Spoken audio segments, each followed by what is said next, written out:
can. Where are you located? I'm in Melbourne, Australia.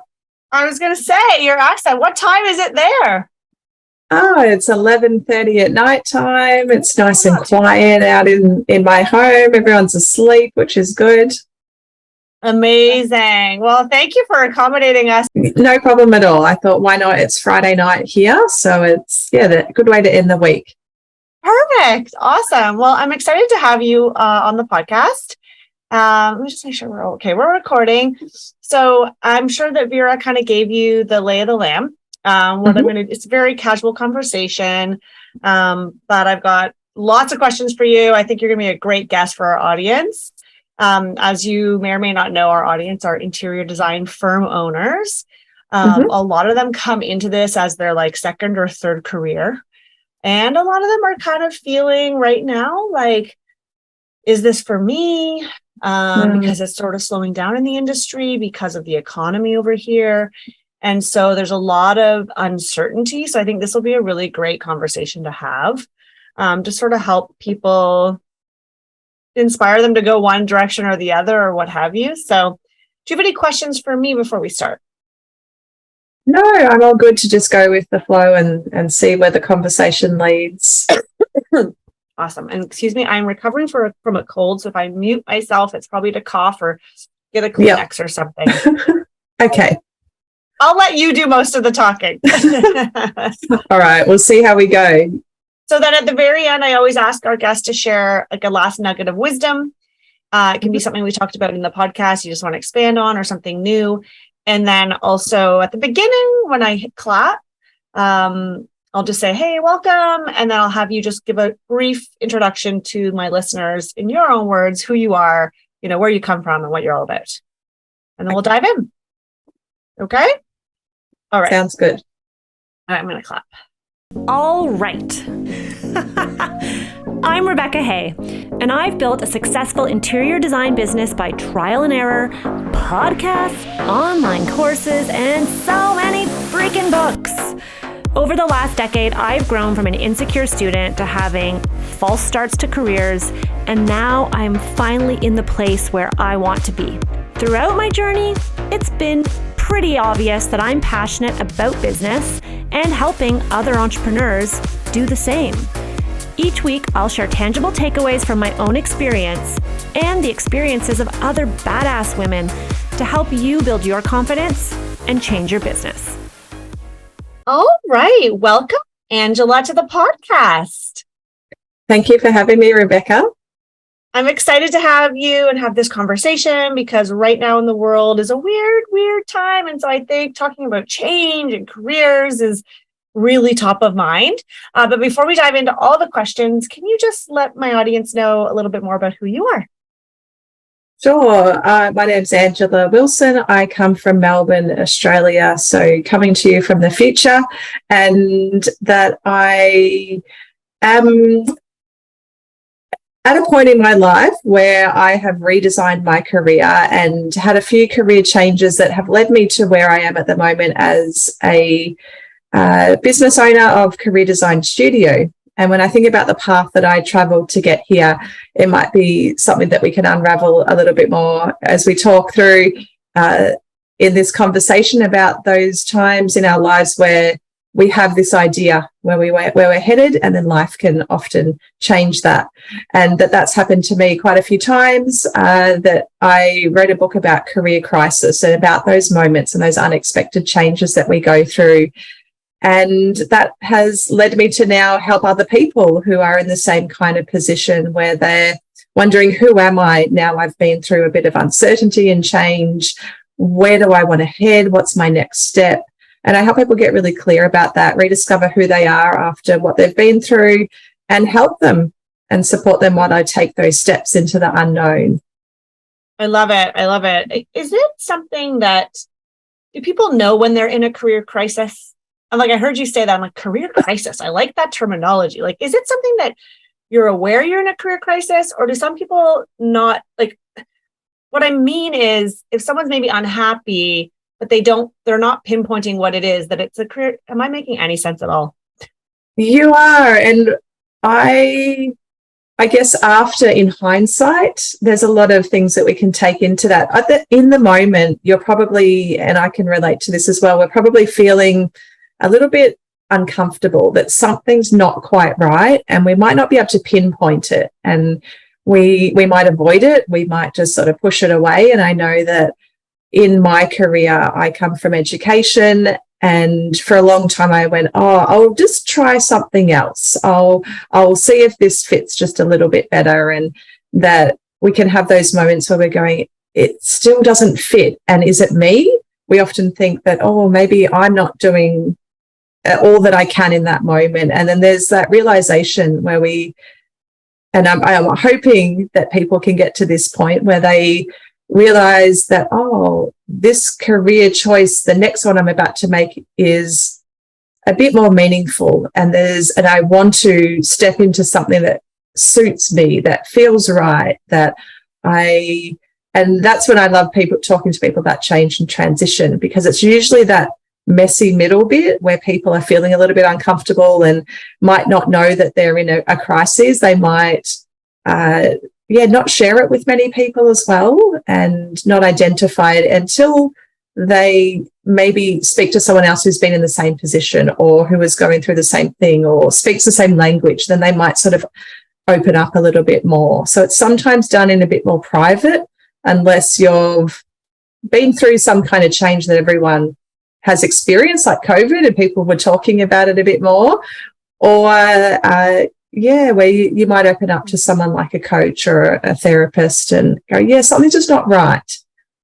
I feel like, I don't actually know, but I'm making an assumption that there are a lot of people listening to this podcast today who aren't designers yet, or don't have their own design business yet. And they're probably thinking, I really want to do it. I'm listening to the podcast and gaining all the knowledge. Maybe they've taken my course and they're equipped, but they're afraid to take the leap from what they have now that's likely comfortable, but maybe unfulfilling. So I think this is going to be a really great conversation. And then there's the other, designers listening who've been running their business for a while and feel like change is imminent. They maybe aren't liking what they're doing as much as they used to, and maybe their clients are rubbing them the wrong way, and it's time for a change, and they want to do something. So I think this is a great conversation. I'd love to hear your story. Like, how did you cope with change in your career, and what was that change that you went through? Just so we can kind of understand some context. Yes, and for me, when I think of change, it can happen, and when it's a career change, especially, it might be something in your personal life that is the catalyst to change. And for me, it was actually a natural disaster that where I live in Melbourne, it's called the Dandenong Ranges, and there's beautiful trees, and we're in the mountains, and we're really prepared for bushfires up here. And for me, my natural disaster was a windstorm. So there's no backup plan for this one like we do. We prepare for fire. And so my quiet suburb was swept. A windstorm swept through my quiet suburb, and it was in an instant that everything changed, and that my family and I were standing in our lounge room deciding, do we stay or do we go? We saw trees uprooting and falling everywhere, and branches going everywhere. The wind was howling like I'd never heard it before. And as we were wanting to make that decision, a tree actually uprooted and crushed our home while we were making our way just out in the split second. It was one of those really long couple of seconds where we had enough time to go, something's happening. Let's actually get out of our home. And so we actually witnessed the tree crushing the house just from the outskirts of our lounge room. And it was in that moment that I realized everything that I'd been thinking about, anything that I remember I was baking a cake and thinking about the week ahead, everything went out of the mind. That when you witness something like that, and when you're exposed to an instant change, my priorities went to my family and my home. And I actually put my career on hold. I had to resign from a role that I was in. I knew that my capacity had really become small to my priorities, and my family was so important.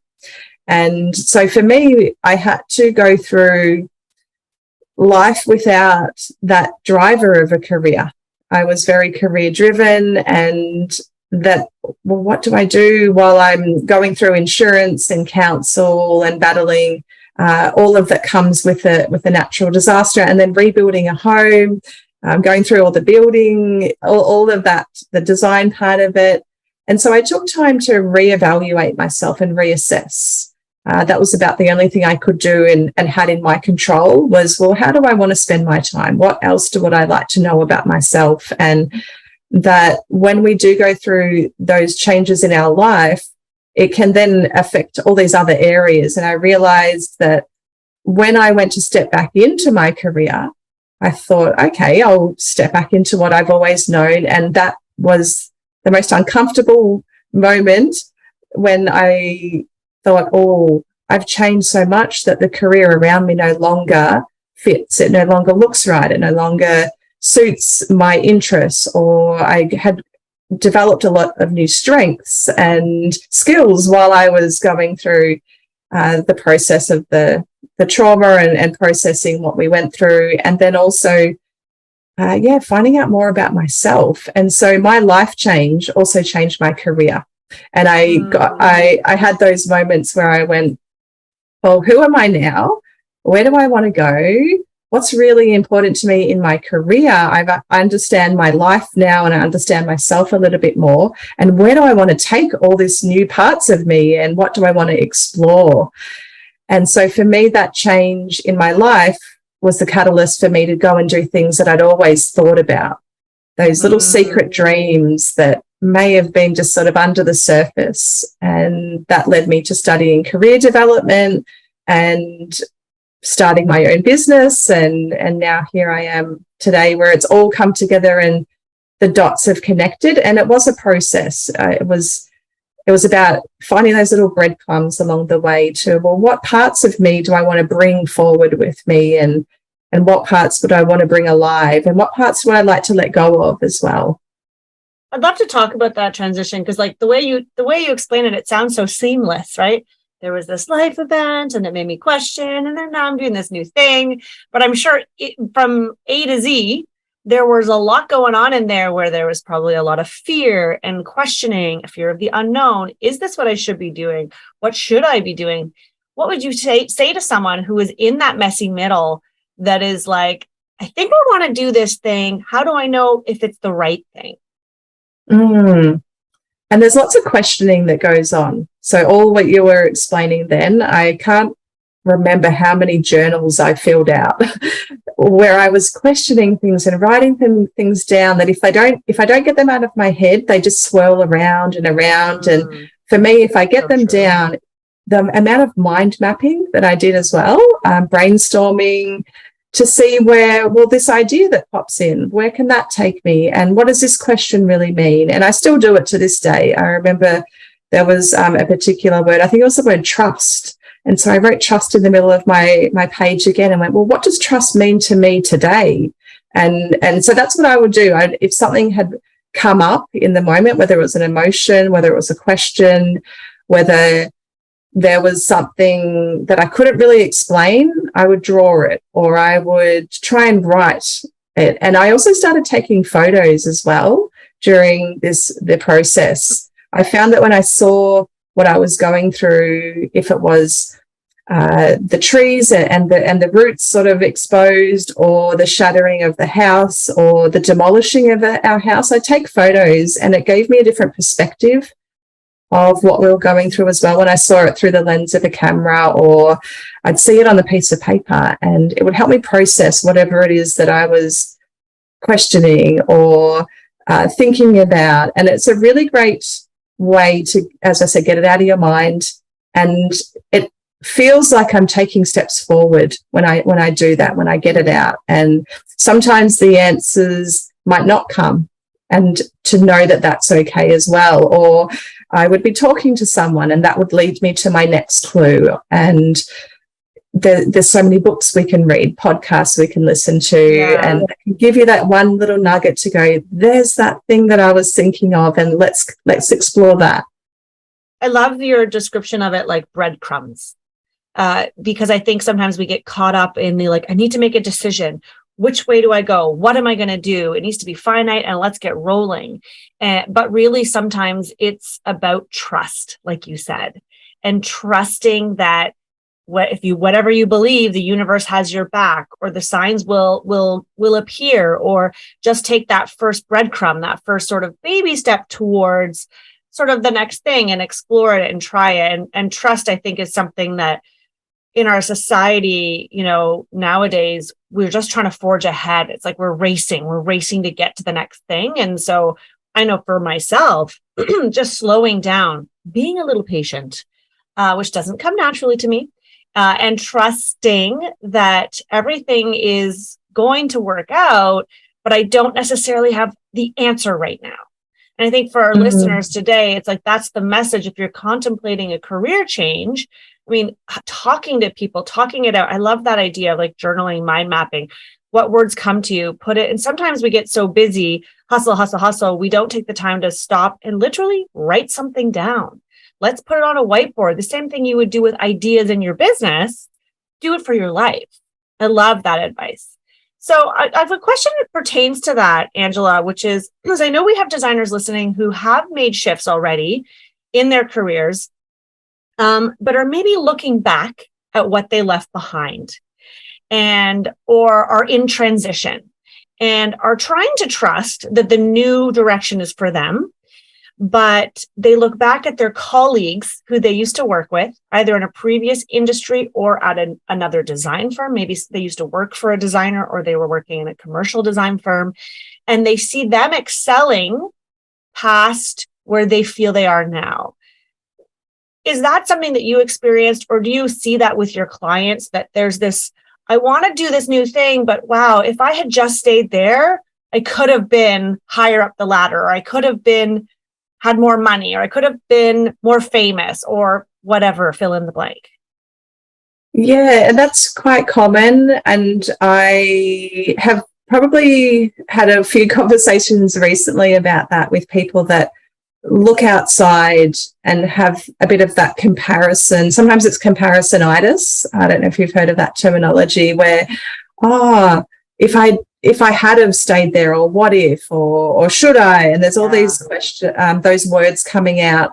And I love bringing people back to their unique career journey, that the path that they have traveled, I love helping them rediscover their path and those decisions that they made in those moments. That sometimes when we make those decisions, we forget what it took to make. And it might have been on the surface, people go, oh, you transitioned, you moved into this, yet what it took to get there. I like to go back and unpack that and rediscover, what was it for you about your ups and downs in your career, and where have you headed? Because everyone has a very unique career path. Same with the transition. Everyone's transition is very unique.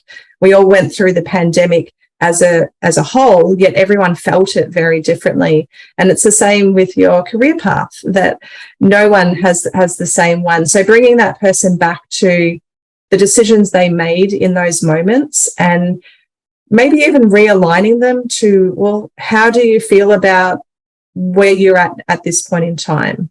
And what is it that you're looking back on? Is there something in particular is it about what they're doing, or is it something about you that can we reconnect a part of you that may have lost sight of the path that you're traveling on, or your next step? And that it's okay to look back and go, oh, there's moments that if I had have made that decision, yet you're standing here now. So it's almost like let's take a look back at your path, but also where's your next step as well, and who are you now, that you can bring all of that together so that you can make an even better decision in the future as well, because we all learn from our past, and let's bring all of that information into that next decision that you're making as well. It's funny hearing you say that. Reminds me of that movie. It was probably from the 90s or the early 2000s with Gwyneth Paltrow, called Sliding Doors. Yes. Do you remember that movie? Yes. Where essentially like she gets on the subway and then it's like you see the choice to get on the subway or not, and then you follow her life both ways. I'm going to rewatch that movie. It's so good because it's just sort of reminded me of that. It's like you're making a choice in a moment in time. And yes, your life could have gone a totally different direction, but you can't focus on that. You have to focus on your path, your journey. What was it? And I can relate to this myself as someone who's, really shifted my career path from being this interior design firm in Toronto, grow a team, more projects, more press, like bigger, better, to pandemic happening and then starting the podcast and then starting online courses and finding this passion that was far greater than my passion for design and decor. And getting so excited about help, like how you help people. I love helping people on that personal level. But there are times when I look back at what I was growing, because I can't physically grow both at the same rate. And I do have that moment where I'm like, if I wasn't doing the coaching, imagine where my design firm would be today. But it's like, I have to remind myself, no, there's a reason I have redirected my path. And it's like remembering that reason or that feeling or that passion or that whatever it was that ignited or really set fuel to that change. So I love that. Yeah. It's a great example. Yeah. That sometimes we just need to reconnect with that fire inside of us. And what was it that made me head in that new path? And even as you're talking, I'm going, oh, that sounds like you're even reconnecting it as you're talking about it and remembering those decisions that you made. Yeah, absolutely. I mean, I think the comparison-itis, as you call it, I haven't heard that term. I like that term. The comparison trap, I've referred to it, but there's so many ways to say it. It can really pull you back into a place that's not helpful. So now I want to ask you about the side hustle. Because I think about this because there's designers out there listening to firm owners who maybe design is their side hustle while they're, it's like they're moonlighting as a designer on the weekends while they're still working corporate, or which actually is a lot of people listening, I know. But also there's the side hustle like me, where I was running a design firm and then I started online course for designers and I started helping them in that way, or the podcast. Is it possible to have a career and a side hustle? Yeah, and I think there's a lot of people that would be wanting to juggle both at the moment, that it's definitely grown a lot since probably the pandemic has probably started a lot more of that there's probably about when I sort of think about, actually, it's probably about 4 in 10 people have some kind of a side hustle that really? It can. Yeah. Wow, that's a lot. That's like 40%. It is. Wow. And it can be something, and I'm not sure if you have like little markets around your area, or people sell things online, or they go, oh, yeah, I make cakes on the weekend for birthday parties. And that it can be something that, and I've heard them called hope jobs, where it's about what gives them hope, what gives them a bit more of a creative outlet than their day job that they still love, that they are connected to. And some people do something outside of their work to give them motivation, that it can be their passion. And I know that with the way that the world is at the moment, and some people have to make a certain amount of money to then fuel their side hustle, so that is where that they come alive and tap into a part of them that brings joy, and that there's that hope that one day that can then become my full-time gig, and that can be what I'm doing for the majority of my time. So there's a lot of people out there that are juggling both, and that it makes people very happy because they love both of those. Some people do a job, and I often work with people that, depending on their situation, they might need to make those short-term goals as well as working on their long-term goals together. So that might be, okay, if you really love interior design while you're working here, that, yeah, can you slowly let that build? and you get to a point where one of the roles that you've taken on might shrink a little bit so that the other one can then take over. So it's more common than we think. And there's lots of challenges that come with that. The pull of your time and your resources, and you have to be really good at managing your time and your energy to be able to do both, and for it to be in a way that suits you and your life and what's important to you as well. Yeah, it's interesting, like hearing you say that. I just reflect on my own journey that I'm currently in. I feel like I'm in the messy middle right now of transition where, in the beginning, my podcasting and courses was just like such a passion. I mean, it still is, but it was just something I was testing. I didn't really know. And I really started to put more and more time into that side hustle, which meant I wasn't giving my time to my design business. And I was putting so much effort and so much time into the courses because that's where I really wanted to spend my time. And that's really where I wanted to grow, to the point that I had people in my life questioning, and I don't know if this is something you want to talk about, but people in my life questioning, like professionals, like my accountant, my operations manager, saying, look at where you're spending your time. It's disproportionate to the revenue. And they weren't wrong.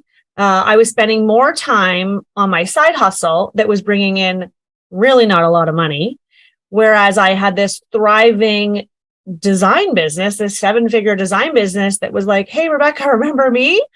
Because I just was so excited about my side hustle. And so I think that there probably is something to be said for just making the leap, but at the same time, the revenue for me, like what you said, the design business, I'm not giving up. Like that is, I love that. Like I'm still doing that, but it would be nice if the side hustle if the revenue from that could compensate so that I could really feel good about putting in my, 35 hours a week into that side. Like when do people, make that decision to make that leap into the side hustle? Is it a pure revenue thing? Is it a leap of faith?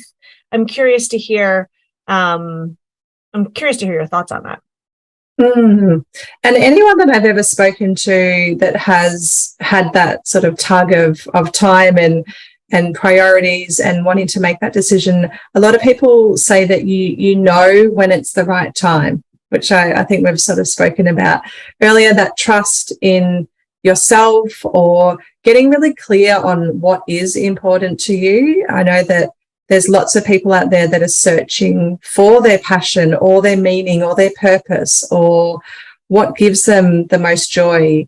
And it's probably going to be very individual, like our unique career path, like our unique transitions, that if we're connected to who we are and we have a vision in mind, that there will be that time where you get that feeling, I know it's the time for me to make that leap of faith, jump out there, and that if we are really true to ourselves, and that moment I'm hoping will come for the people that when we make a decision, it's usually you've got to jump all in. If half of you is back in half over the fence and sort of going, oh, do I do this? Do I not? That's when if we jump all in, we then know, it's the right time and it's that we make it happen. Yeah, I love that. It's so true. I mean, it's really about trusting your intuition, listening, finding out what is my intuition saying? Because I know sometimes that's hard for us to even decipher and understand, because we are so good at making pros and cons lists as a society, right? It's like that comes back to trust. And I think I know what you're going to say.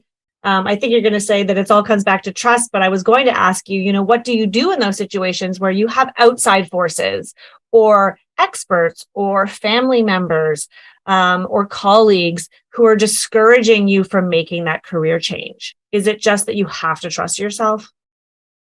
And this is where I have a pros and cons list on steroids, I pretty much call it, that when I work with people, it's a decision-making analysis, and we get really clear on all the decisions that we have to make. So sometimes someone might come to me saying, do I do this? Do I do that? Or I've got option A, B, C, and D. And so we pull them apart individually and we look at them almost like if you were to sit on a chair and put a hat on for option A, and you'd pull that apart. Or you might also pull apart everything that you've heard people, those outside forces. And so we get it all out and we look at it in a very different way than our pros and cons. And what it does is it helps you understand.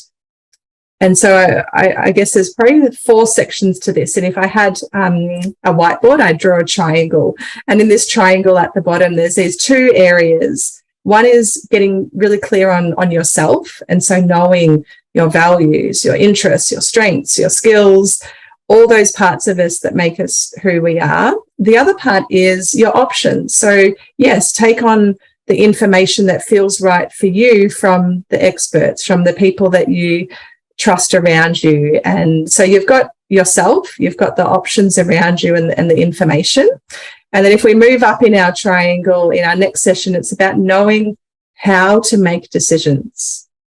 That we're not really taught how to make decisions apart from sometimes it's just that logical one. Well, tell me what you're thinking. Whereas we have a head, we have a heart, and we also have a gut that helps us make decisions. So what is it and what kind of decision is it? What one do you have to listen to, or which one's the loudest, or which one's the quietest, and making sure you check in with all parts of those decision-making parts of ourselves. And also the mindset. That's a big one as well, around, well, do I feel that I am good at making decisions? In the past, have I had a good track record? Or is this one that I need to maybe change and reframe the way that I've made decisions before? So there's a few different elements to making a decision right for you. That, take on the information that's helpful and valuable from the outside. Really get to know yourself, how you make decisions. Does this need to be a different decision that you need to make? Check in with all the parts of you, the head, the heart, and the gut, and check in on that mindset as well. So there's a few more elements than a pros and cons when I work with people. I love that. I love that advice, because it is about sometimes decision making, whether it's a small decision or a big decision, like making a career change. And sometimes the decision feels so daunting that we just sort of don't want to even look at it. But I love that you have a method to sort of work with people to help them uncover all those aspects. Because you're right, it's not just about the mind and what makes sense on paper. It's not just about the gut. You got to sort of weigh and find a way that they all work together. That's really cool. I love that. So is that how you help people make satisfying career decisions, through like decision triangles, if you will? Yeah, and the decision-making analysis, it really pulls it apart. And I would put a visual up on the screen for people so that what they do is they pretty much just empty out what's in their mind, and I do the scribing for them, and I put it into these columns for them so that they can see what's, and it's called a PMI, what's positive about this decision this option that I'm weighing up, what is, when I PMI, so I'm trying to remember the other one in the middle, maybe not so positive, maybe it is more negative, or and then the I is interesting. So what's interesting about this decision that I'm making?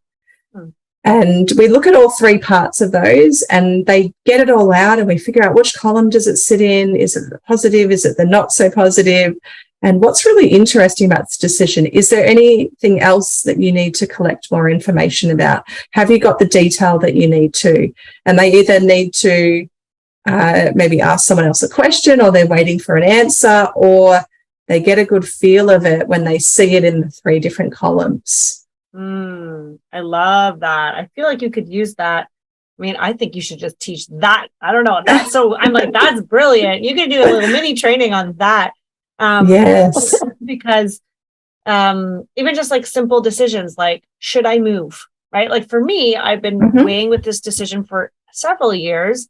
I love a bigger house. Don't know what neighborhood. but have a hard time leaving because I've got great neighbors and a community, and I'm close to the grandparents, and I am familiar with that. And it's funny, this is just an example. It's not a career change, but it would be a life change. And it bounces back in my head. And it's like all these different things don't have equal weight, but they appear to me like they have equal weight. Do you know what I mean? Like it's almost like some of the things that I say, I feel like they would go in different parts of the triangle, so that then you would see, okay, well, let's look at the interesting part. And like, what is interesting about moving? Oh, well, you might meet new people and meet some really great and network and great friends, or your children might, like, there's the unknown, I guess, would be kind of the interesting thing. But I think that's a really great way of getting it out of your head onto paper, so that then I can imagine your clients look at that and maybe see the decision from a different perspective. Is that what happens? Definitely, yes. And they feel it very differently because they've cleared the brain fog. When, as you're sort of going, oh, do I do this? Do I not?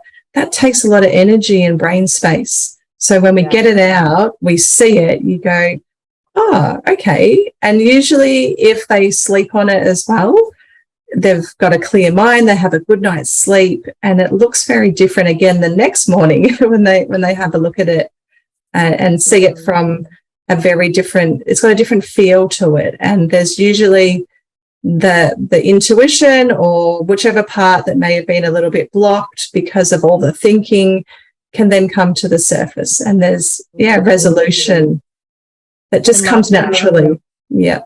I love that you said the intuition can be blocked by all the thinking. Like, let's just sit with that for a moment, because everyone listening knows what that feels like, right? There's so much thinking, overthinking, talking, asking people's opinions and then we say, I don't really know what my gut's telling me. Yeah, no shit.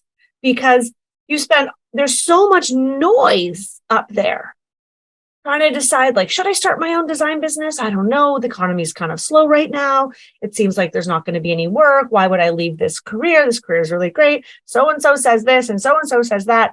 And it's like, you no longer can hear, like, what is inside your heart, because your brain just bulldozes.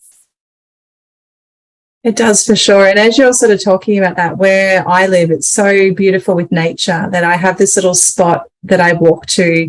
If I've had a busy day, if I feel like my brain is a bit overloaded, I've done lots of thinking, I'll walk to this spot, and even my dog will stop at this spot, and we just take it in. We go, okay, let's take a few deep breaths and listen to the sounds around us and smell what you can smell. So sometimes we have to, remind ourselves that when I feel like that, where's my favorite spot to go, and to come back and find that moment and that stillness within, so that decision is easier to make. I love that. Hearing you say that, I'm like, yep, that's one of the other reasons I'd like to move. I'd like to be closer to nature. I'm in the middle of the city. There's not a lot of trees where I live. So where's your spot? Even if you are in the city, do you have a spot that it might be sitting by the window, or I'm not sure. Yeah. Do you have a spot, even if it is in the city? Absolutely. I mean, I have a lovely spot in my home, but it also got me thinking about just the power of movement. Like you're saying, you go for a walk. For me, yesterday morning before I sat down, I was recording podcasts yesterday, and I sat down, and I just felt like I couldn't come up with the idea. I needed to move. And so I went for a walk just in the neighborhood. And as I'm walking, it's amazing how, and I think actually Mel Robbins did a podcast about this with this guy who wrote a book about walking, the power of going on walks, like so basic. And anyhow, and all of a sudden my brain was flooded with all these ideas. I was like, oh, I'm going to talk about checklists. I'm going to do that. This is how I'm going to organize the podcast. And then like another idea comes. So I think there's a lot to be said to almost removing yourself from your everyday, because it's like you need to get perspective too. Yeah. Yeah, that sounds so good. And walking is definitely a way to do that. And sometimes people, if you've got lots of meetings, can you do a meeting while you're walking? Or is there some way that you can have a phone conversation and you can walk around the room that you're in if you can't go outside? And yeah, that movement is amazing to just get things, as you said, a different perspective. It just kind of gets everything flowing. It was really interesting yesterday walking, and I can imagine when you're faced with career decisions, right? And you're sitting at your desktop and you're typing up your pros and cons list, it feels like stagnant in a way. So I can imagine if you were to get up and walk with the intention of either clearing your mind or just letting all the thoughts disappear, I think that would probably help. I don't know. Let's try it.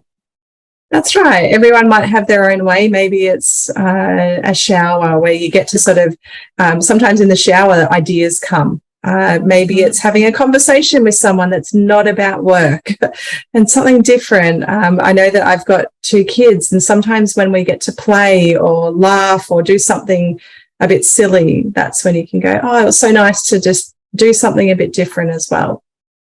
So would you say, because it sounds like you're probably pretty busy because a lot of people are changing careers, transitioning. It feels like what a career looks like today is very different than our parents' generation and prior. And maybe like, what is that difference? Like, careers today are different. And I think recognizing that helps people to make choices and changes. Yeah, it's so different. And some people are still stuck in the old career thinking where I get a job and I have to stay in it till I retire. And that's my only choice. Some people do that, and it's I commend them for that. That's amazing. And some people are really happy that they're in the same job, that they spend 30 or so years in a company and then they retire at that prime age. And then for other people, they might have made decisions and moved careers. And that's okay. That when we look at the generations coming into the workforce now, they can have up to 17 different jobs in their career lifetime. They might move across 5 different industries, and they are not going to sit around in a job that doesn't suit them. They're going to move around a lot quicker and make those decisions because they and I guess we're probably seeing that our parents and maybe grandparents, their way of careers, whereas the new people coming up, the younger ones are they're making their own way. And that we need to take a leaf out of their book to some degree that, yeah, if something doesn't feel right, if you have something that you'd like to try, well, why not go and try it? There's no harm in that exploration. That here in Australia we do work experience when we're in about year 10, so about 16, and we go and try a few different jobs, and that we get the space to do that. And that usually helps people decide, do I like it? Do I not? And that as adults, I often say to people, if you can go and volunteer in an organisation, or if you can go and see and shadow someone for a day, you'll get to understand what that job is like. If you can talk to someone about what they're doing, that will help you to resonate. Is that the right thing for me? Does it sound like the right place that I might like to work in? And so careers look different. So it's not A to B. It's often a whole squiggly line and across all different industries, as well as that we're the self-manager. So no one's going to make our career decisions for us, that we need to be the one who makes those decisions. That about our learning, no one's going to say, why don't you do this? And here's the money to do this learning. It's about, well, what do I want to do? What interests me? What's important to me? And where would I like to make my next move or my next pivot? Or what does that look like? Only you can answer that. And you're the only one who can steer that as well.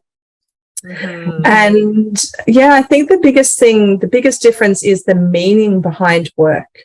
That there's, ever since the pandemic as well, a lot of people are searching for more meaning in their role. They're looking for something that really resonates with them, something that lights them up, and that we haven't been taught how to find something like that. And so some people are really good. They just naturally know what interests them and where they can use their strengths and how to pull all their skills together and how that can transfer into different jobs. And other people might just need a little bit of help, or they might need, when I'm thinking about this podcast, for instance, just someone who's done it a little bit before you, and they talk about their career path and their journey, and to know that your meaning's going to change over a lifetime as well. So what you were doing 2 years ago is different to 5 years ago, and that there is not as much, and it can still be there, but the influence by parents, what my parents want me to be doing, what I should be doing, more than, well, what season am I in, and what's important to me now, and what's going to give me the most meaning at this moment in time.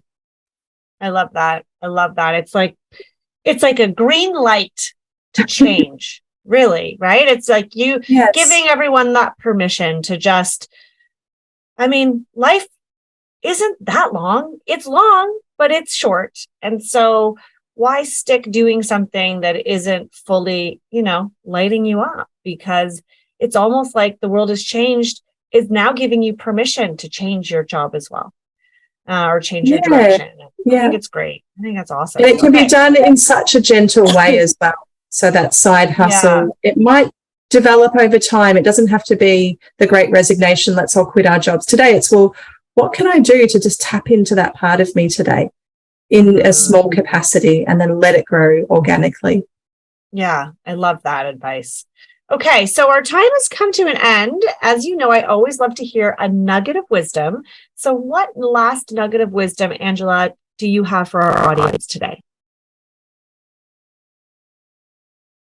Oh, I feel like there's been so many things said, and the thing that I keep coming back to is rediscover who you are. So take that time to reflect, reassess, connect in with who you really are, so that you can then trust all those parts of you and let them come together, and then take those steps that feel really good for you. And whether it be a small step, whether it be a walk, and to just remember to take the time to understand who you are, what is it that you really want, and where you really want to head. I love that advice. I love that. Okay. Well, this has been such a great conversation. I know designers are going to love this. It gets us thinking. It gets us wanting to act. It's great. I love it. And I'm sure they're going to want to reach out to you and find out more about what you do and what you have to offer. So where can everyone follow and find you? Yes, so I'm in Australia, so it's careerdesignstudio.com.au. So I've got a website. I've also got a free downloadable called a career cleanse. If someone wants to cleanse their career, they can jump on the website and download that. And I'm on Instagram, I'm on LinkedIn and Facebook as well. So I hope they can find me through those socials, Career Design Studio. Career Design Studio. Okay, awesome, guys. Go give Angela a follow. And I can't wait to hear actually who makes some change after listening to this episode. So guys, if you're listening today and you're about to make change, or if this really resonated with you because you're in the middle of a change, please let us know. Reach out to Angela or myself. We're just happy to support you and encourage you. And Angela, thank you so much for being my guest today. Thank you, Rebecca, for having me. Well, I hope you guys enjoyed that episode. I think that decision-making triangle is kind of brilliant, and I kind of want to do it for different decisions in my life. I feel like there have been several major decisions weighing over my head for the last year or two that I just keep putting off because I'm not ready to make them. I don't know if anyone here can relate, not all about career, but about life. And I think that idea of putting all the pros and cons into that triangle so you can kind of see how they each weigh. And I'm curious on how Angela takes that triangle and how she guides her clients to then make the decision. Like, how do you know which is the right decision? That I can't wait to maybe find out from Angela. If you guys enjoyed this episode, please let me know inside the Designer Meetups Facebook group. It's a free private group with over 1,000 interior design firm owners, interior design students, professionals. Everyone is so open and willing to share resources, answer questions, and I show up live from time to time doing candid corners. It's a great place to be in community if you are looking for a community of other like-minded professionals. So join us inside the Designer Meetups Facebook group. You got to make sure you answer all those questions though, because we don't just let anybody in. Okay, that's it. I hope you enjoyed this episode, and I will see you soon.